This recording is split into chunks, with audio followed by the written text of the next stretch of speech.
पेण शहरामध्ये हिंदू नववर्षाचे शोभायात्रेसह जल्लोषात स्वागत करण्यात आलं। पेण शहरामध्ये पेण शहर समन्वय समितीच्या वतीनं हिंदू नववर्षाचं स्वागत करण्यासाठी विविध वेशभूषेसह शोभायात्रा काढण्यात आली।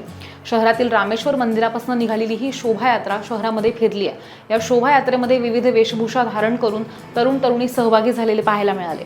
भाजप जिल्हा उपाध्यक्ष वैकुंठ पाटील, शर्मिला पाटील, भाजप शहराध्यक्ष हिमांशू कोठारी, नीलकंठ म्हात्रे, माजी उपनगराध्यक्ष दीपक गुरव यांच्यासह शहरातील नागरिक, महिला वर्ग आणि तरुण वर्ग मोठ्या संख्येने सहभागी होते। तर श्रीराम जयराम जय जयरामचा घोष करत भजनी मंडळ सुद्धा ह्या शोभायात्रेमध्ये सामील झालेले होते।